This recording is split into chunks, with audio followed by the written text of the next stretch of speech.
Good morning, ladies and gentlemen, and welcome to the launch of the SAIEE Financial Chapter. Before we start, a few webinar considerations. Attendees are reminded to ensure the volume is turned up on your device. Ensure you have a stable internet connection. This will ensure the streaming and audio will run smoothly. Attendees can ask questions via the questions panel located within the GoToWebinar control panel. By default, the control panel is located on the right-hand side of your screen. The chat function is reserved for webinar organizers and panelists to communicate with attendees. Attendees will not be able to chat with each other, however, are encouraged to ask questions. A recording of this webinar will be made available on the SAIEE YouTube channel under the Financial Chapter playlist. This channel is updated regularly, so ensure you check back as often as possible. You will find a registration link in the chat box, which is free to register, so you receive notifications of new uploads. A certificate of attendance will be issued a few days after this webinar. I'd like to introduce you this morning to our CEO, Mr. Leonetsi Matutwane, who was appointed as CEO of the South African Institute of Electrical Engineers in April 2022. He holds a National Electrical Engineering in Heavy Current Diploma from the Vaal University of Technology and an MBA from Rhodes University. Leonetsi has a background in operations management within technical, automotive and engineering consulting firms. In 2007, he was honored with a Chairman's Award for successfully launching operations for the Hummer H3 in collaboration with General Motors. Additionally, Leonetsi is a senior member of the SAIEE. Over to you, Mr. Matutwane. Thank you very much, Minx. Much appreciated. Good morning, members, colleagues. Very welcome to the launch of the financial chapter of the SAIEE. On behalf of, I'm welcoming you here on behalf of the President of the Institute, Office Bearers and Council. Just by way of getting the proper things first, I'm hoping, seeing that we're having this online webinar, that you are all observing safety protocol wherever you are in the world. You are aware of Plan A in case of emergencies, emergency exits, Plan A and Plan B, amongst others. Right, so moving on, we just a bit about us as an institute. We're a voluntary association that is recognized by the Engineering Council of South Africa, and we welcome all electrical engineering practitioners. We are an organization that was established in 1909, so that is 116 years ago, and our main purpose, reason for being, is to enhance the practice of electrical engineering in South Africa and the stature of our members, and we do this through knowledge, networking, influence, education, and communication. And to that end, we usually, as engineers, we focused on the technical side of it, and Prof. Naidu will later on talk to you about why we are going the financial route. But at the old end, it gives me great pleasure to be part of the launching of this financial chapter in conjunction with Old Mutual, because we're always looking to add value to our members. And this is part of the value add that our members will definitely receive, and talks to also the relevance. And I thank you for joining us, and I hope you really reap the benefits and enjoy it. Thank you very much, Minx. Thank you, Mr. Matutwane. I'd like to introduce you now to the SAIEE Honorary Treasurer, Prof. Pat Naidu, who holds the position of Visiting Scholar in the Department of Mechanical Engineering at the and Professor of Practice in the Faculty of Engineering and the Built Environment at the University of Johannesburg. He is a registered professional engineer and a specialist consultant in electrical engineering, electrical energy, and power systems. He is a fellow and a past president of the South African Institute of Electrical Engineers, a fellow of the South African Academy of Engineers, a senior member of IEEE USA, and a member of IET UK and Seagrave France. Over to you, Prof. Pat Naidu. Thank you, Minx, and good morning, colleagues. Firstly, let me say thank you to Old Mutual for joining us as a corporate partner. We were established in 1909, some 100 years, but you also have been established for a long time, some 200 years. So we have an elder with us in the conversation, and together we're going to walk this journey going forward. As a value proposition to our members, and our members are all trained engineers, professional engineers. We're starting firstly with the South African Institute of Electrical Engineers, but again, the aspiration is that we want to reach out to all our membership, as in scientists and engineers across the many voluntary associations, and we work with all of them on a daily basis. We want to reach out to them in terms of what I term the literacy of finance. We all know the mathematics and physics very well, but somehow or the other, this sort of understanding of finance is not so much in our daily lives. And again, we want to bring this part of the learnings to our membership. And again, we want our membership to grow in strength on the sort of economics, on the financials of their workings and their daily lives. So sort of we're going to build what I would term an MBA onto the engineering, the bachelor's, the master's and doctorate degrees of the engineers and scientists. So we want to bring the MBA aspect, the Master of Business Administration. But again, through the chapter, we'll start off with continuous professional development modules. Then through the universities, we'll enhance that to short learning programs. And then over time, you could also accumulate and assemble an MBA for yourself as a value proposition back to our membership. And with having our partner Old Mutual guide us, you are the best expert and teacher with great experience in terms of how do we prepare the various products and services that are within the financial community for consumption by the engineering and scientific community. I think that's the salient message that we want to bring via the chapter and via our workings as corporate partners. Specifically, we've also got a few projects on our desk. One of those projects is what we term the benevolent fund for our members. We've been trying to launch this for quite some time now. Lots of debate, discussion in the various committees at the SAIEE, even at the council level. Lots of debate and discussion around the benevolent fund and how we structure it and how we bring that forward as an operating fund for our membership. We know that our members come on board as engineers in training. They go through their careers. They earn very, very good salaries.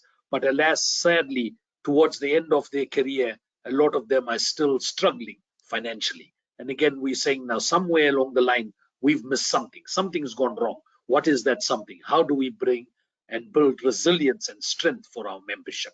So we're talking around the benevolent fund and how best we could structure that. We've taken this sort of lead from the British Institute out in London, who have a similar fund for their membership globally. And we want to learn from the IET IET Institute that is based in Savoy House, London, and see best how we could strengthen ourselves individually as members of the Institute, collectively as the voluntary associations in supporting our membership, especially at the time of retirement, at the time of old age. And again, as you see, I'm bringing here into the equation the value of time, the time value of finance, and the time value of the compounding strength going forward. The other topic that we also playing around with is what I term the energy bank. And as you know, we are all challenged with the energy situation, both water, electricity, and also liquid fuels. And how best do we promote the deepening of natural renewable energy into daily living? And I say to all my colleagues, the energy itself, the sole source of all the energy is the sun. That energy is freely available. It's absolutely free of charge to everybody. But somehow or the other, we are not using it. Why are we not using it? How can we use it? How can we deepen it in our daily living so that we do not have to rely on a power station or a dam or a water sanitation plant to take care of us? How can we bring that into our daily living? And that's the energy bank idea. And again, we want to develop it further within the chapter, give it the necessary financial, economic strength, and then bring that to market. Again, primarily for our membership, but again, it is for having maximum societal impact. So whatever we develop internally, we will then share it with greater society. So there we are, and let me welcome and thank Old Mutual again, and welcome your leadership as the first incoming chair for the financial chapter of the Institute itself. Over to you, Mishek. Thank you, Minks, and thank you, colleagues. Thank you. Thank you, Prof. Naidu. I'd like to introduce you now to our incoming chairman, Mr. Mishak Ndala, who is with 33 years of experience at Old Mutual. He specializes in financial planning and services, helping professionals achieve economic independence and create lasting legacies for their families. Mishak offers solutions in risk mitigation, estate planning, investment, health, home loans, rewards programs, SME opportunities, and community financial education programs. Over to you, Mr. Ndala.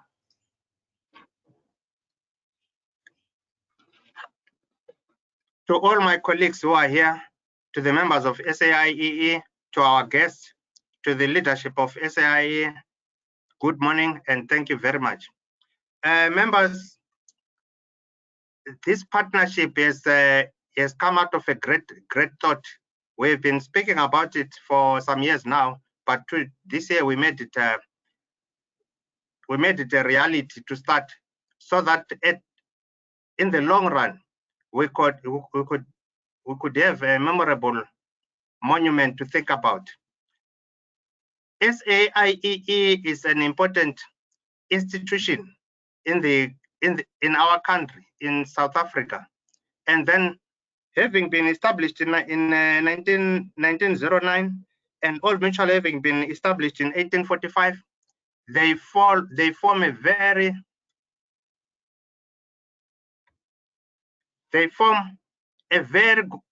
good and strong bond for the benefit of the communities of South Africa.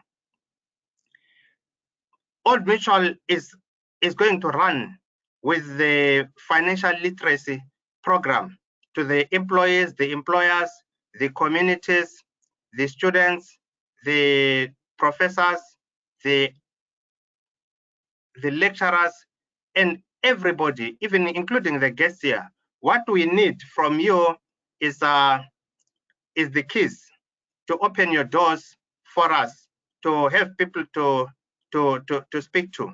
Without people, this significant program will have no value. The value is based on us.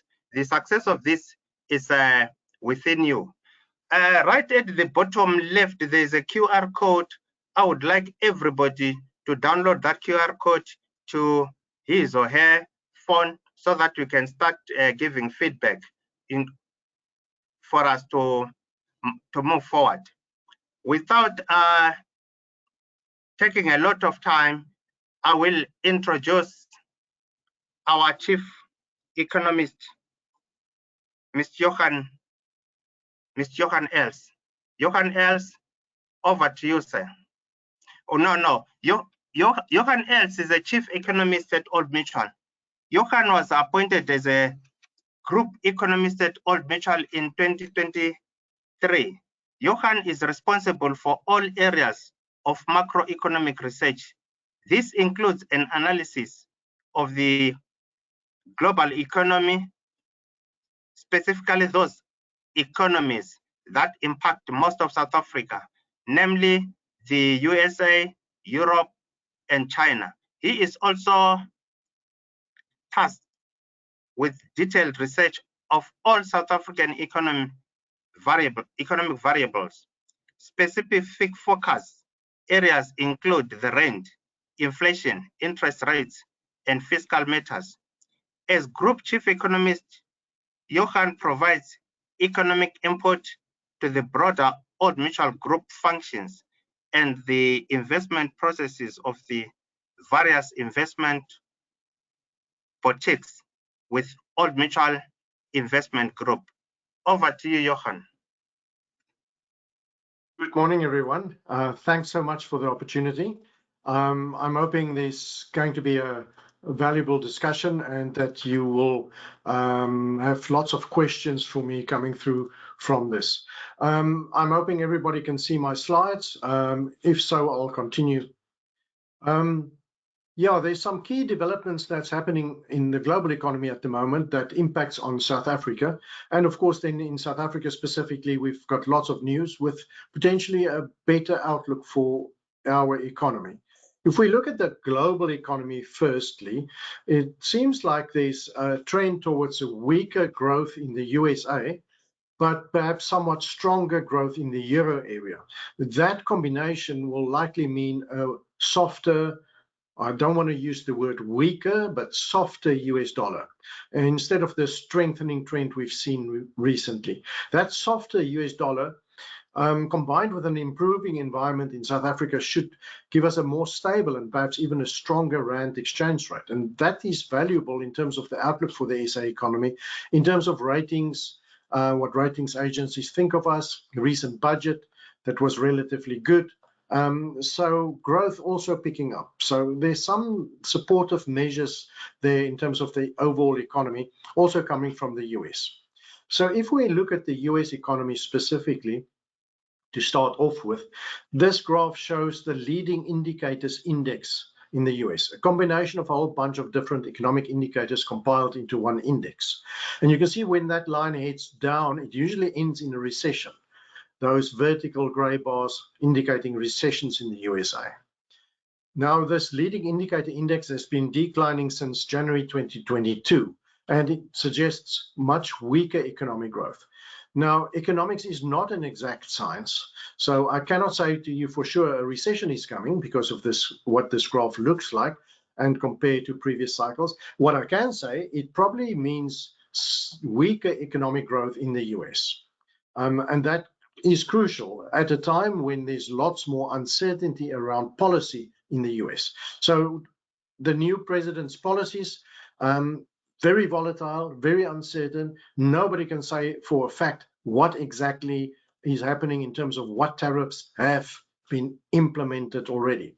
This on again, off again, on again, off again tariffs, uncertainty around that creates lots of uncertainty for businesses.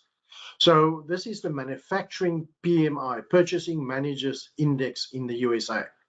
50 is a neutral line, so above 50 is expansion and below 50 is a recession or contraction in the economy.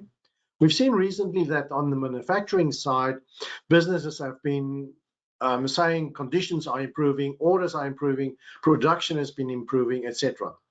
And when asked specifically why these improving conditions, the reply was they're pre-ordering before the impact of tariffs come through. In other words, stock rooms are being filled up, etc., and this strength cannot continue. So within a month or 2, 3, we expect this to decline rapidly. Now, manufacturing is around 25% of the US economy, and services sectors around 75%. In the services sectors, similar methodology, in other words, 50 is neutral, above 50 is strength. Significant strength towards the end of last year. Then in January, the index fell sharply, and the reason was significant winter storms in the US. So everybody expected that to rebound in February. That rebound didn't happen, despite the fact that there wasn't any further winter storms. It kept on declining. And again, when asked, the respondents said the significant uncertainty around policy makes it very difficult to plan ahead. And typically what happens if there's so much policy uncertainty, businesses hold back in terms of investment plans. They don't continue with building factories or buying new machinery or equipment or even hiring new employees. That means weaker economic activity.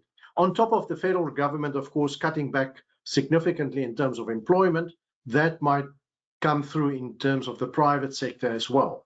So similarly, consumers are feeling the heat, and consumers are also feeling far less certain about the future. The graph on the left shows consumer expectations. In other words, what they expect their conditions will be over the next few months. That has fallen back sharply, and even beyond that, it has been pretty volatile and around the 80 line. And that 80 line, has in past surveys and modeling suggested that that's around recessionary conditions in the US. So similar to businesses, consumers are also holding back. Why would they go out and buy a new car or build a new house or move to a bigger house if they're uncertain about the future? So businesses hold back on these decisions, consumers hold back on these decisions. That means weaker economic growth. Similarly, consumers are now realizing that higher tariffs would mean higher consumer prices, would mean higher inflation. You can see the inflation expectations component has drifted up dramatically. Compared to in 2017, 2018, during the first Trump presidency, when there wasn't this expectation of significantly higher inflation. And of course, if you expect higher inflation, you're going to hold off on those spending decisions until inflation starts easing again. So weaker economic activity coming on top of an economy that has already shown some weaker trends. US inflation is generally under control. This excludes the shelter component, rentals and owner's equivalent rent, and in the Fed's preferred inflation measure, also heading below their 2% target. So conditions are right, but the Fed yesterday did not cut interest rates because of the fear that inflation over the next few months, because of higher tariffs, could drift up a little bit. But I think when the economy weakens substantially from mid-year onwards, and inflation starts drifting back lower because of a weak economy, of course, weaker consumer spending, weaker investment spending, and a general trend to hold back on spending decisions, weaker inflation, and the Fed could start cutting rates again from mid-year onwards. In Europe, conditions are not great, but looking better, especially now that Trump's policies mean significant extra spending needs to happen in terms of defense spending for the whole of the Europe countries. In addition to that, the new incoming German leader said, apart from a significant extra spending in terms of defense spending, they're going to spend significantly more in terms of infrastructure spending. And he specifically used the term that was used by the ex-president of the European Central Bank at the time of the Greek debt crisis. The term was whatever it takes. And at that time, Mario Draghi said, we will do whatever it takes to sort out the Greek debt crisis. Now, the German leader said the same, and he used that term specifically to say how serious he was. He said, we will do whatever it takes to protect our country, our economy.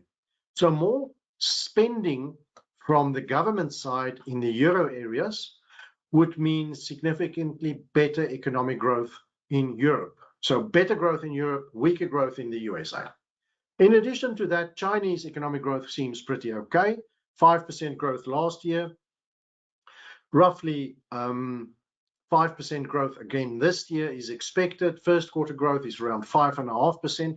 So the point here is if two of the three big areas in the global economy, Europe and China, is doing relatively okay, while one big area, USA, is growing weaker, the negative impact on the global economy will be minimal compared to a situation when all three big areas would have grown weaker. So at least two of the three big areas growing better. What all of this means, and what I mean by that, weaker US growth versus stronger European growth, is that the dollar is starting to weaken again. The dollar strengthened significantly, long-term picture on the left, shorter-term picture on the right. The dollar strengthened significantly since Donald Trump won the presidential election in the USA. Of course, on the back of expectations of higher inflation and that the Fed will stop cutting rates and start hiking interest rates. That started turning around when the realization came that this weaker growth means lower interest rates down the line, and the relative of weaker US growth versus stronger euro area growth, the dollar started drifting weaker. And I think the dollar can likely drift a lot weaker still, and that would be good for emerging market economies. So if we then look at that combination of a softer dollar and an improving SA and what it means for the rand, that's the rand-dollar exchange rate, but the more important graph is on the right-hand side. So a whole bunch of currencies indexed to the same starting point. That's January 2024.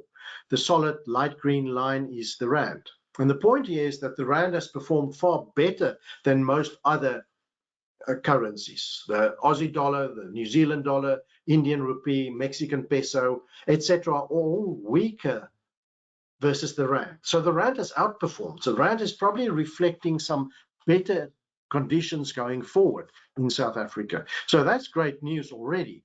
And even before the dollar started drifting weaker.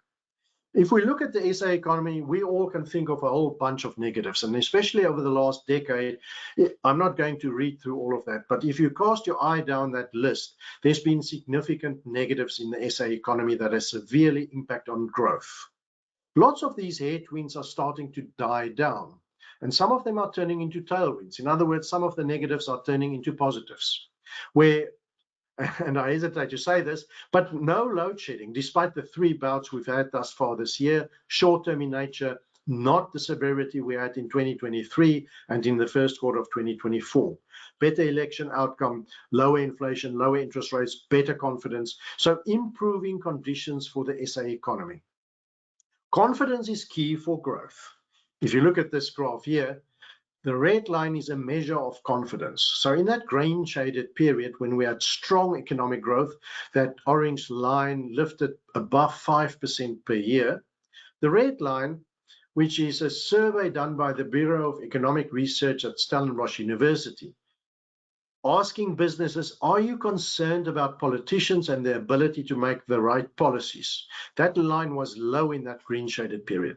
That means there were little concern. Opposite of that, of course, is strong confidence. That was the period when Thabo Mbeki was president, Tito Mboweni governor of the Reserve Bank, and Trevor Manuel Minister of Finance. Lots of confidence in these politicians, and growth was high. Then came the Zuma years, and that confidence collapsed. In other words, the concern moved up rapidly and growth collapsed. The Reserve Bank did a study to link these two. And had that confidence been the same in that pink shaded period as it was in the green shaded period, growth wouldn't have been 1% per year on average over that period, but more than 2% per year. That would have made a big difference in terms of profitability of companies, investment returns, employment, etc. So lately we've seen, after the formation of the government of national unity, that confidence has improved, that concern has come down significantly, and that's positive for the future outlook. And part of that is this improving conditions where the private sector can participate in the economy. So more private sector participation means we can turn around this downtrend in growth towards a slight uptrend. We can get from 1% to 2.5% to 3% growth over the medium term, because of the stronger role of the private sector, because we're sorting out the electricity and logistical constraints in the economy. But it's unlikely, because of a whole bunch of negatives still there, that's in your mind, the stuff that you're thinking of, that you're concerned about, it's unlikely that we'll ever get to 6% economic growth. But the uplift from 1% to 3% will make a material difference. Now, the debt to GDP ratio, we come off a period when we have had 2 budgets. You know the story around that. The debt ratio peaking around 76% of GDP. That's important. It's far lower than other emerging economies, far lower than many developed economies. It was an issue because our growth was so weak. With better growth, this wouldn't have been an issue at all. The point here is that the ratings agencies assumed a far higher debt ratio because they thought the economy was far weaker. So when they assigned these current credit ratings, for instance, Moody's assumed that we'll have 110% debt to GDP by last year. And you can look at the other numbers. So what I'm saying is all these ratings agencies are probably behind the curve. They need to adjust. So I think that Moody's and Fitch will pretty soon also change their outlook statements from stable to positive, as S&P did last year. That's the first step in towards better ratings down the line. That will improve confidence even further, because our debt ratio never went to the 95% of GDP, the red line, that we expected some years ago. It peaked far lower. And if you look at the graph on the right-hand side, one of the big positives in the budget was that there was no money spent on state-owned enterprises. The red line showed that if government had spent 200 billion on supporting Transnet, Eskom, or municipalities, that would have been the debt ratio. Markets, ratings agencies would not have liked that. But if growth is around 3%, that green line, that would mean a far quicker improvement in the debt ratio. So the budget overall was market friendly, ratings friendly, and I think that would be positive down the line. I'm going to skip towards interest rates because this afternoon the Reserve Bank will decide on interest rates. Our inflation picture is very much under control. And by the way, this pack is available. If anybody wants it, it can be distributed. On the left-hand side, the Reserve Bank has kept on revising their forecast lower over the past 4 MPC meetings. This afternoon, I expect another downward revision because the inflation outlook is far better than what we assumed a few months ago. Yesterday's number was also lower than expected. Big petrol price cut coming in beginning of April. The electricity price increases were lower than what we expected. Still high, but lower than what we had built into the forecast, the Reserve Bank as well. So all of this means that the Rand, actual Rand is the green line versus the blue line, which is the theoretical Rand, is far weaker than what it's supposed to be. And oftentimes, as you can see in the past, that green line comes back towards the theoretical valuation. And in the very short term, graph on the right shows we forget how strong the Rand can become. The Rand is volatile on both sides.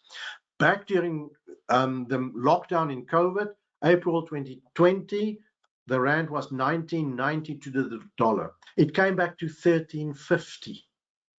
That's significant. I don't expect that kind of move now, but with a softer dollar, with a better SA outlook, with foreigners being happier about us, investors, ratings agencies, I think the Rand can come back quite a bit in the short term. I wouldn't be surprised to see the Rand with a 16 or 17 handle. In other words, 16 something to the dollar, or 17 something to the dollar in the very short term. In the medium term, the Rand can become a whole lot more stable because of better economic growth, less fiscal risk, improving ratings, and perhaps even a lower inflation target, which would narrow the margin between us and the US. So a more stable Rand down the line. In summary, weaker US growth, recession is not impossible and becoming more likely, stronger European growth, that means a softer US dollar, but an improving environment in South Africa. It's not overnight, but it's heading in that direction. That means perhaps more stable Rand exchange rate. I thank you very much. I'm looking forward to your questions later on during the session. Thank you.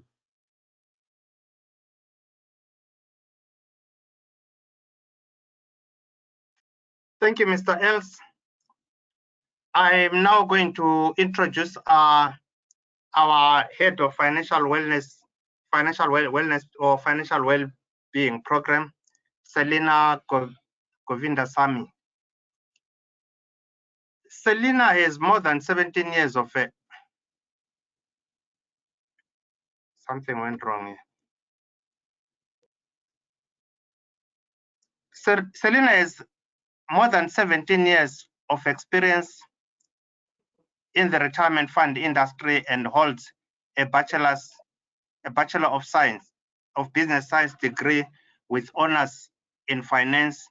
She is passionate about improving member outcomes and helping individuals achieve retirement goals. Selina utilizes her technical expertise to create meaningful and effective financial education lessons for individuals. Serena, the podium is yours. Thank you, Mishak. Good morning, everyone. Thank you for being with us today, especially before a long weekend. I do value this opportunity to engage with you all. Like Mishak mentioned, I'm Selina Govindasamy, and I head up the Financial Wellbeing Program for Old Mutual Corporate. As a team, our purpose is to provide financial education to individuals, primarily individuals that form part of Old Mutual retirement funds. We believe that there's quite a big gap and quite a big disconnect in terms of financial literacy levels and in terms of understanding what retirement funds are really about. So if you don't really understand how your retirement fund works, you are at a bit of a disadvantage in terms of how to best utilize those tools to properly set you up for a good retirement journey. I liked Professor Naidu's stance on creating resilience, because that is something that quite closely resonates with what we try to do at the Financial Wellbeing Program. We try to help people along the journey to retirement to achieve a state of financial wellness and a state of financial resilience along the way, by equipping them with the tools to navigate as they go along that journey. So our goals are quite closely aligned in terms of, properly displaying, demonstrating, and showcasing the tools that are available within Old Mutual. And when I speak about Old Mutual, it's not just Old Mutual corporate, but across the entire Old Mutual stable. We've got quite a few financial tools that are very beneficial to help you along that journey. So we're very grateful to go on this journey with SAIEE. We are thankful for that opportunity, and we see quite a bit of value for us both in this initiative. I'd like to take some time to just introduce Nobile Mbona, who is in the financial wellbeing team as well. Nobile is an FWP service consultant with 17 years of experience in the retirement fund industry. She's very passionate about communication and its delivery, understanding its powerful impact that it has for individuals to make informed decisions. Nobile holds a BA in communication sciences, so you're in very good hands with her. She will give you more detail as to the actual rollout on quite a high level. And please, we do encourage you to make use of the chat box, type in your questions, and we will gladly engage post Nobile's discussion. Thank you, Nobile.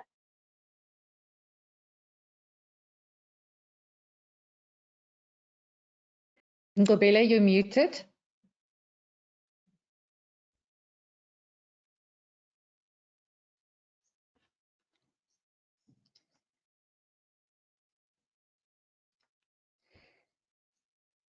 Mute. There we go. Just put it in presentation mode. Sorry? Put your presentation in presentation mode, please. Okay, cool. It's on presentation mode on my end now. Is it showing? Perfect. Please proceed. Thank you so much, Mings. Good morning, everyone. Thank you so much again for the opportunity of engaging with Old Mutual. As Selina has mentioned, we are just going to take it a bit to the granular detail of how we propose to then engage with SAIEE and with all its partners to make sure that this is a journey that is worth a while from the employer side up to an individual. So thank you so much for this opportunity.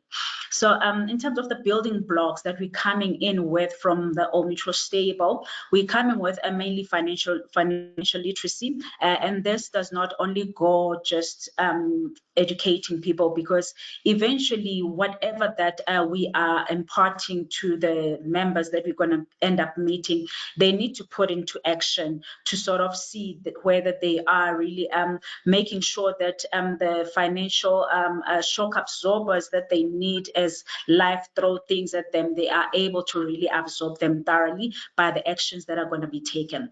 So our building block in this program in terms of the financial literacy, it's our basic on the money module that is provided just to give simple and basic principles of financial money management.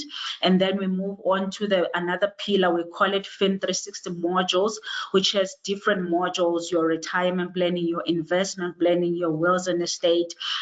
So just to make sure that people are now then taking it subject into a bit of detail. And then that's why we also have my colleague, Mr. Mishek Mdala, who then takes it further in terms of putting the action down with the individual advice, making sure that people are now taking things to their own personal capacities and putting those solutions into action. And then lastly, we then go out with some wellness events where we come in and then try and showcase everything that we have in our stable. So the proposed calendar for SAIEE, from our view, is that knowing and understanding that the different membership that is within SAIEE. So firstly, with the students, ideally, this proposal, it's talking firstly to the Gauteng province only, as just as a pilot, and to make sure that if there are any teething problems, we are able to then sort that out before we venture into other provinces. But ideally, if all goes well, this would be our sort of Bible that we move forward with. So with the student chapter, we are proposing that ideally it would be nice to get them while they are maybe doing their 3rd or 4th year, and then making sure that we give them and arm them with those financial money management principles that will assist them, you know, as they will be going into the workforce. Now they will be able to know that these are the things that they need to think of, because that gives them, you know, basic understanding in terms of savings, how to manage their money that is coming in, and how also to manage everything that will be coming in, because at the end of the day, money is a very scarce resource. Everyone needs to make sure that, you know, they are portioning it accordingly in terms of what they need in life. So the frequency of this, ideally at the campuses, it could be once or twice a month. This will work together with Mings, and I'm sure with a particular institution that we'll be working with, just to make sure in terms of the timing, when is it good for them, and ideally this should be done face to face, because we think that at that stage it's better to have these, you know, done face to face for them, as it will really assist them. And we will need no more than an hour ideally, but if there are maybe instances where maybe the institution feels that they have enough time, we can maybe extend it to half a day, but it's going to be the same modules, just that the detail thereof, if it's a full day, I mean, if it's a half day, it will mean that the actual detail of this on the money module, it's quite extended for the half days as a session. And then for this, it will be a minimum of 30 people that we may need for the session. Then the logistics will then tie that down with all the parties involved, because we do also understand that there will be other things that are happening at the institution. But ideally, it will be nice to have this type of a rollout to them, so that they are really armed, so that they know what to look for as they are moving into the workforce. And then going forward to the lecturers and the professors, this could also be the same with the corporate partners that are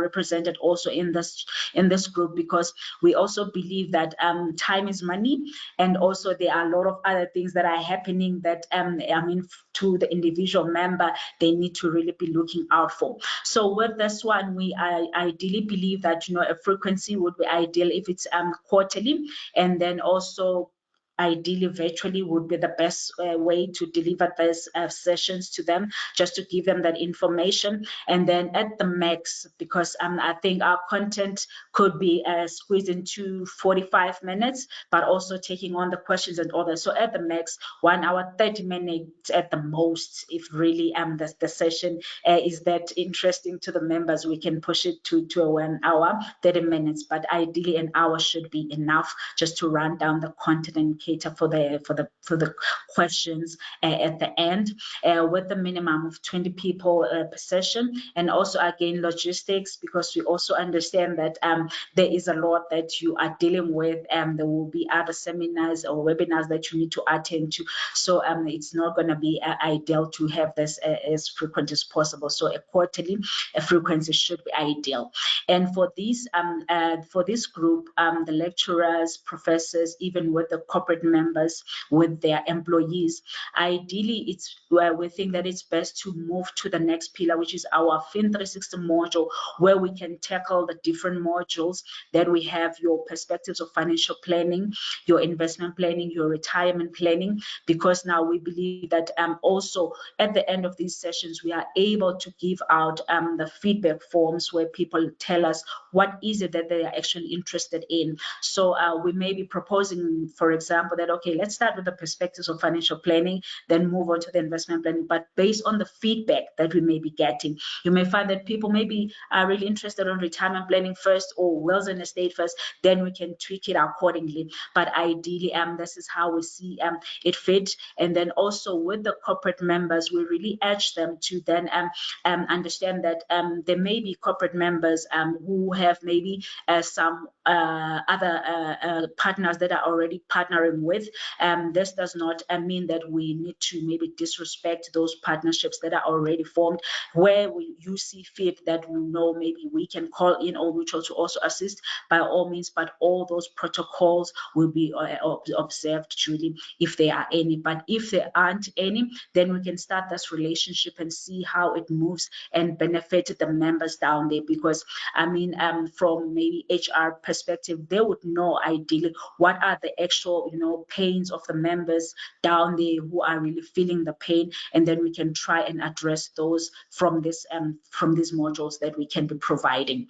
And then lastly, would also propose that we do have sort of a wellness event. Ideally, this should be a face-to-face event at the SAIEE house, where we then come face-to-face as the Old Mutual Group, and then we are then on the ground showcasing everything that we have. We can have our AB machine there, which also assists also to do the health checks, and then we have a one-on-one with the financial advisor. Just for fun, we also have some lucky draws and all that, just to make sure that we are then now putting the faces to the names that you've been seeing. So ideally, this would then sort of summarize the whole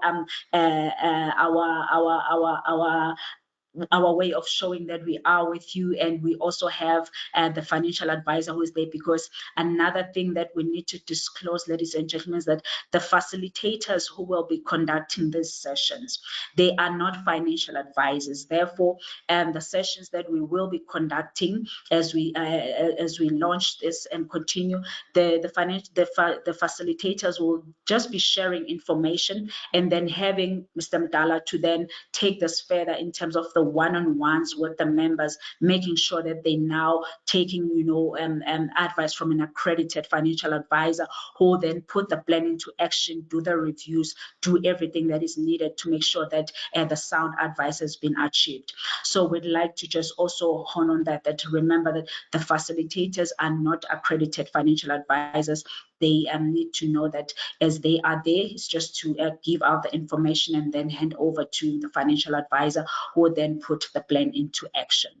So yeah, thank you so much. That's how we intend to then roll it out, and then we are more than willing to then go accordingly with the plan, depending on what we receive. But as Mr. Mdala has said in his opening, that we are now just needing you to just open up to us, and then let's see how we engage and make sure that we are then putting this plan into action.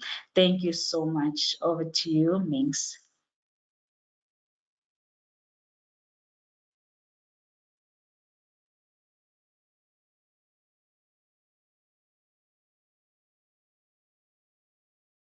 Thank you to all the speakers. The content was very, very fruitful, from the chief economist, from our chief economist, Johan Els, from Selina, from Ngovile. That was very, very educative indeed. Since this is a financial literacy chapter, you have realized that we have learned a lot from Johan Els. We have learned a lot from Ngovile and Selina. Moving forward, there is a lot more that we are going to learn, especially the employers. You are going to realize the loyalty from the employees that we have never seen in the past. The absenteeism will be the thing of the past. Stress in employees will be the thing of the past. Employees will improve your productivity. So the keys are in your hands. For now, we would want people to post questions for the next 5 minutes. If there are no questions, we'll proceed to the next level. I will assist. Or firstly, their question. Hi, yes, good morning, everyone. I am Fazil Rayman from Old Mutual Marketing, and I'm just going to help facilitate some of the questions that we received for our presenters. So we got a question for Nkobile. Nkobile, are there any opportunities to learn on demand, like self-paced e-learning, perhaps? Thank you so much for that. Firstly, yes, we do have that via our website, where members are able to go in and are able to do that on their own, because also that is quite important, because time is money. Not everyone will be able to have time to sit for a webinar, you know, that hour. So we do allow that. That is also available on our website. We do have that. Okay, fantastic. Can I maybe ask that we post that link in the chat so that the audience also has access to that? Oh, thank you. Okay. And then for Mr. Johan Els, someone asked, what is your view of the South African economy in the next 4 years during Trump's presidency? Those are the graphs that I showed, that I expect improved economic growth during the next few years over the medium term. So this uplift from 1% towards 3% growth on a sustained basis on the back of stronger private sector participation in the economy. In other words, to sort out those structural constraints, the stuff where state-owned enterprises could not facilitate more electricity, the better logistics. So Transnet and Eskom both are opening with open arms, welcoming the private sector's participation. Something that's extraordinary, because 5 years ago they wouldn't have accepted private sector. They would have said, we can do it on our own. Now they welcoming the private sector to do that. Trump's presidency, that was the point of the presentation, could lead to a weaker US dollar, which is good for us in the sense that it provides fertile ground for a more stable rand exchange rate.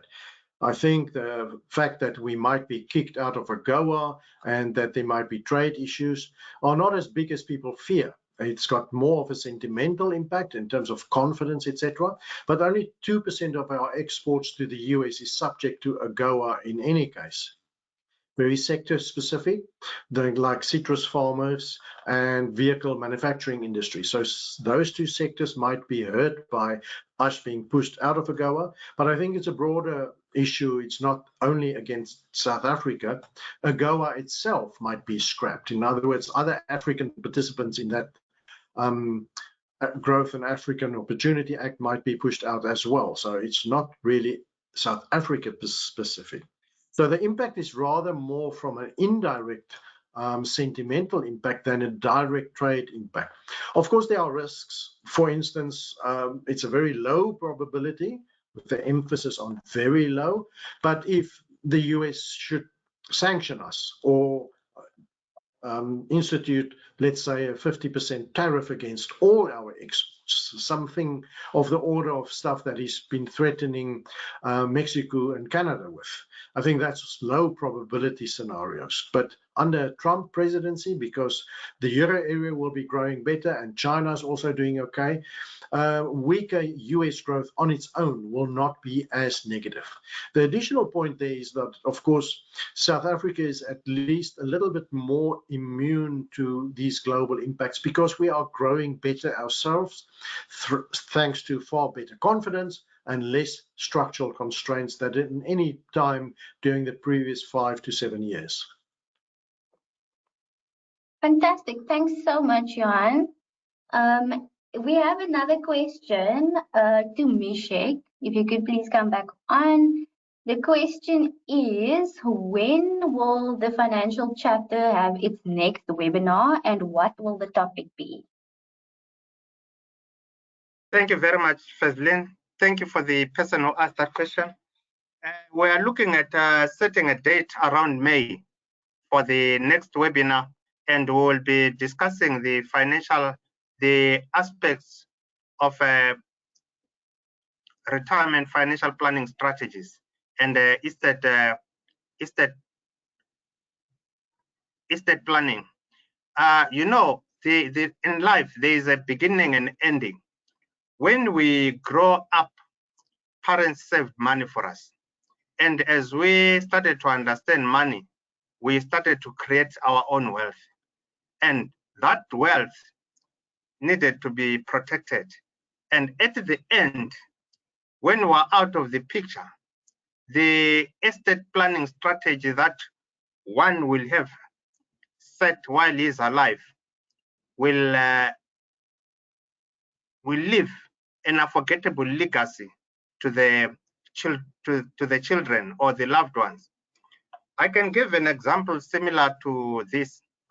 Many people today who are at the universities, they are spending money that they never worked for. They are spending money that their parents never worked for.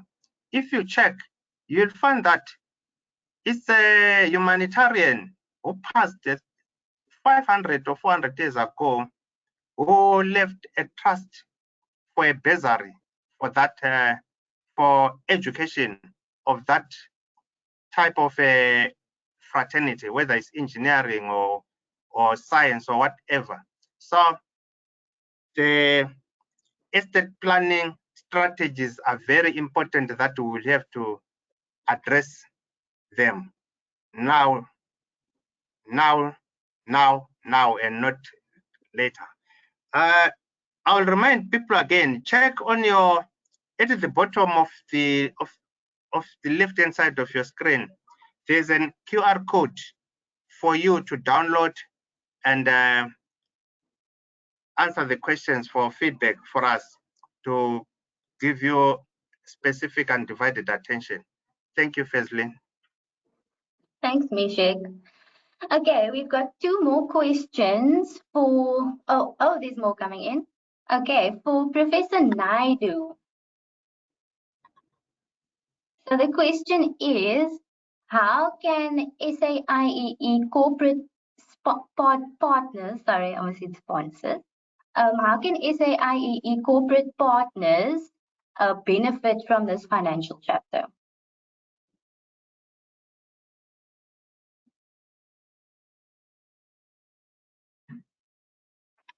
Is Prof. Naidu still here?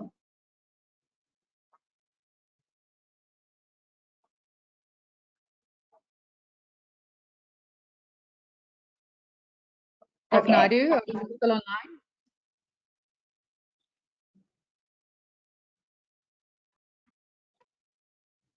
online? Fazlin, I'll just send him a message. Would you just go to the next question? Thanks. Okay, all good. Okay, then we have a question for Selina Unkobile. The financial literacy, will it be going nationwide?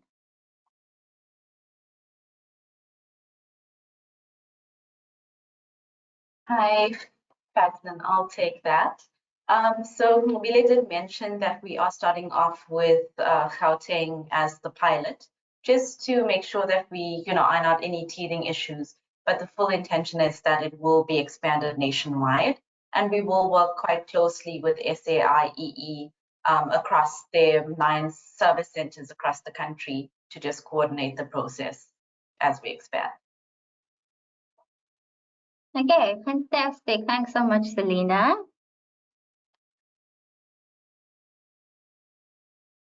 Okay, then Leonette, I think we are going to redirect the questions for Prof. Naidu to you. Can you please tell us how SAIEE corporate partners can benefit by this financial chapter? Thank you very much, Fezlin. And I really am hoping we've got more than a few corporates here that have joined us in this corporate, in the launch of this financial chapter. So as mentioned, as an institute, we are a voluntary association and we do have members of ours. However, we also, as an institute, have corporate partners. So this is all in the endeavor to spread the word, for lack of a better word, but more to, if the head is aware of what we do and they have and can see the benefit for themselves, they would be more willing to then have their members be involved in a voluntary role within the institute, because after all, that's what who we are is more for, to disseminate knowledge and information, and that ultimately benefits the employers. So we also would, by extension, would like to also ensure that this benefit that we are also today launching for our members, that our corporate partners, we would like them to also benefit from it. And we see this as, having them form part of the journey. I mean, our corporate partners have employees in the thousands, and ours is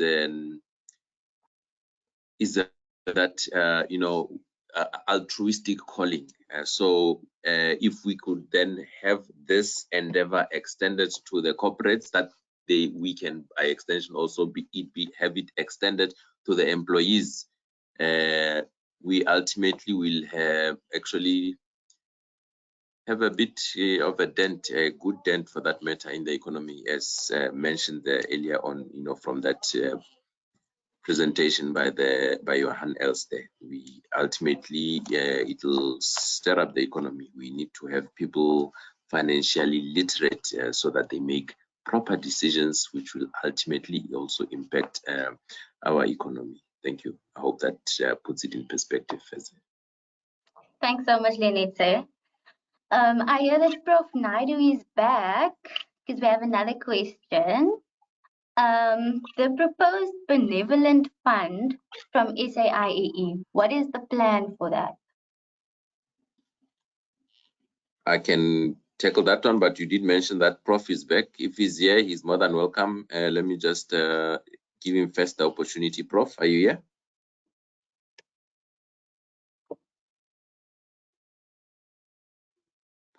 All right. In his absence, let me tackle that. So the benevolent fund, let me just talk to maybe a bit of the history about it. As an institute, we've had members for the last 116 years,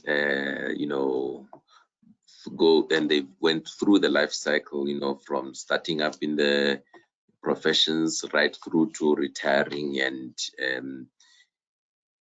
in life, some people do take the right decisions, such that eventually when they maybe go through to retirement, they still have some money left that they could live off on. But over the years, at some point, we've received requests from members of ours who did not make the right decisions.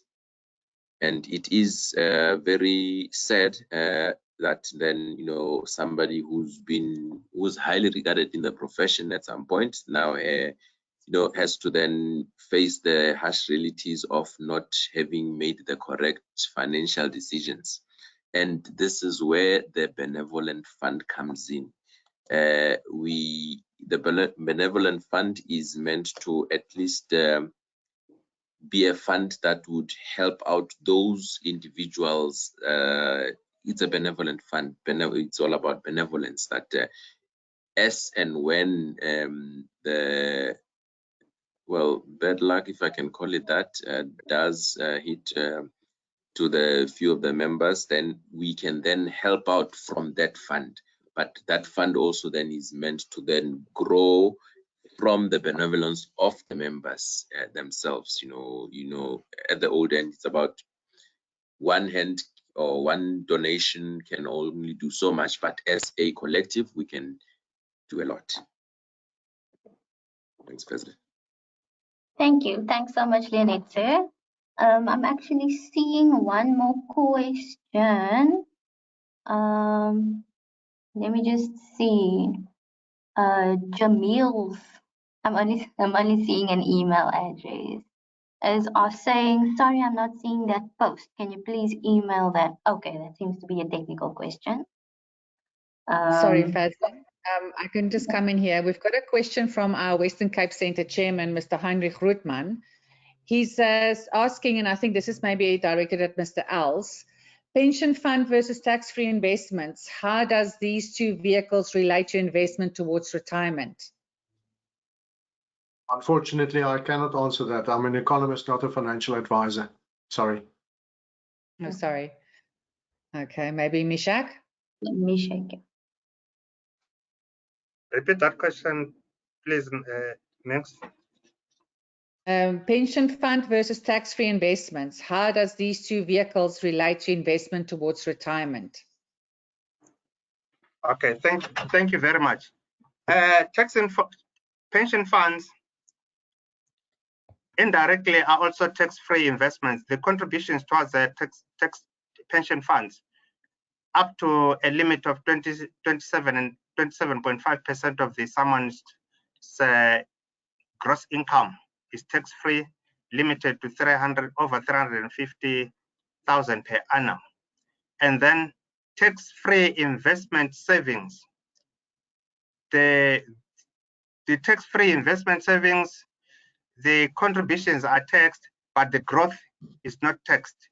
And the similarities of tax-free investments and pension funds is that the growth on both pension funds and tax-free investments are tax-free. The government introduced the tax-free funds to enable people to save, because it was the research proved that South Africans are not good savers, and when it comes to retirement savings also, South Africans are not good. They don't save a lot. When they change employment, they consume instead of preserving. When you consume, you are affected by the withdrawal tax, because the withdrawal, a very small amount of money will be tax-free and the greater amount will be taxed. But if you preserve, all your money is tax-free that you are transferring to a preservation fund.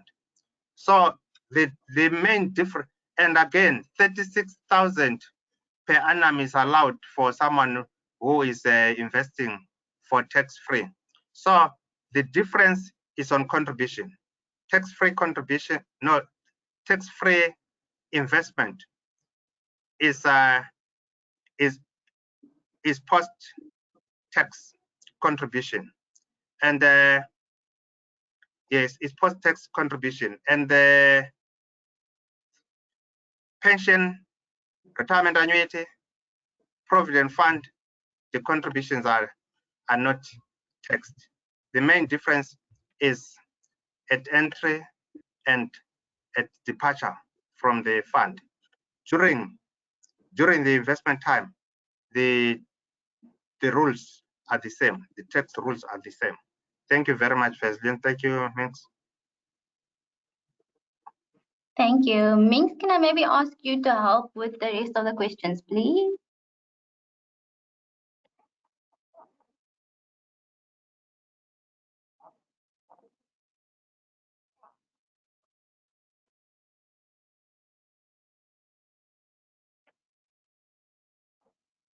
Minx, are you there?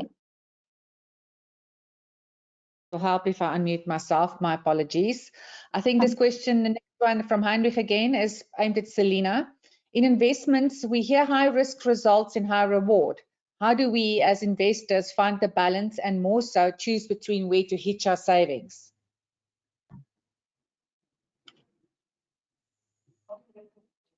Hi, Is it directed to me or else? Sorry, Mishek, I think Ming said it was directed to me, but you can feel free to jump in as well. I think we can support each other. Like Nabila mentioned, we can't give advice, but that is traditionally how investments work. The higher the risk, the higher the reward. So it's very important that any investment decision that you undertake, that you do so with full knowledge of what it consists of, and preferably that you do so in consultation with your financial advisor that will best be able to guide you based on your own circumstances. So financial advisors will generally go through a needs analysis, find out about your circumstances, find out about your specific risk tolerance, meaning how much risk are you willing to tolerate and how much risk are you able to tolerate. And with that in mind, they would suggest the correct investment that is suitable for your circumstances. So it's important that you not just look at the return, but you look at it in conjunction with the risk and in conjunction with your own tolerance levels as well. Mishek, if there's anything you want to add, please feel free. Thanks, Selina. Colleagues, Selina has said it all. High risk, high reward. When you are investing for growth, you are not investing to gain today. We are investing to gain after a long time. The higher the risk, the higher the growth. The lower the risk, the lower the growth. Investment, they fluctuate. The performance of investments fluctuates up and down. In 1 year, the fluctuations could be very high downwards. And if you become resilient and forget about that, in the long run, that will correct itself, and then it will recover. I'll just give you an example. It's a political statement. Japan, I always use Japan. Japan was destroyed to ashes during the World War II, when Hiroshima and Nagasaki were bombed. The people of Japan, they never gave up. They became resilient that they will actually rebuild their country. Today, Japan is one of the top performing economies. So if you are an investor, you must tell yourself that you have time in the market. You are not timing the market. And if you invest money today, you cannot expect to growth tomorrow. There are different strategies. There are 4 to 5 year strategies. There are 6 years. There are 4 to 5 years, 5 to 7 years.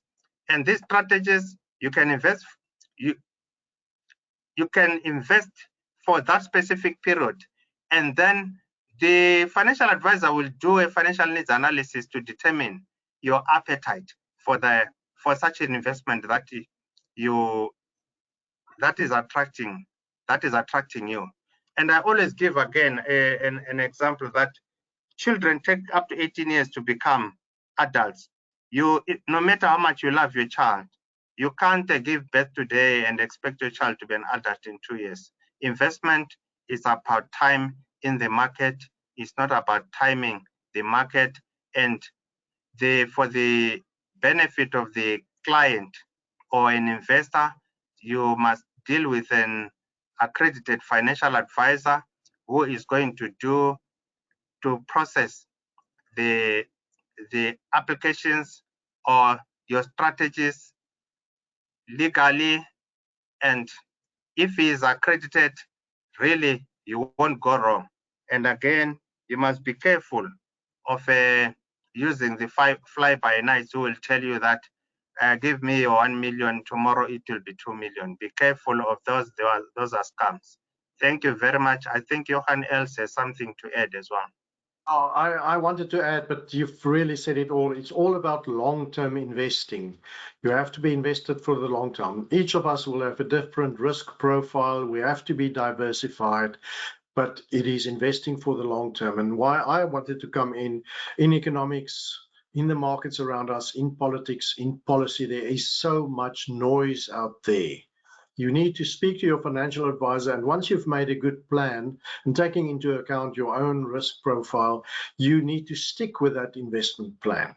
It's rare that you need to change that investment plan. I think back to the COVID crisis when there was a lockdown in 2020 and markets collapsed.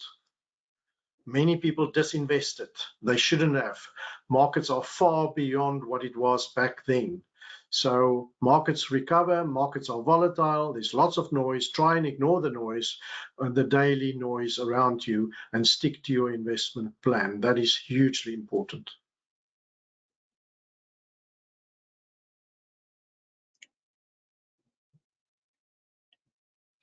I will remind people again, please, on the bottom left of your screen, there's a QR code. Just use your phone camera to download it to your phone, and then that will give you an opportunity to speak to us, giving us feedback on how we should address your concerns out of what you have learned today. Ladies and gentlemen, thank you very much for having taken your time away from your busy schedules to come and be with us in this webinar. And we hope that this is the beginning. We will travel this journey together. Next time when you receive the invite, please invite your friend, invite your colleague, invite your family member, and I'm extending the invitation to all of you who are here to join SAIEE. That membership will add value to you. It will make a difference to you. Our next webinar, we are planning to have it in May. We will be discussing the retirement strategies and estate planning strategies. Thank you very much to all the speakers who made this a success. Without you, we would not have made it. Thank you, SAIEE, for giving this platform that we would not have had without you. Thank you, my colleagues from Old Mutual, for committing to the communities of South Africa that we are here to help them build working economies. We are here to help them create wealth. We are here to help them protect wealth and leave unforgettable legacies. Thank you very much.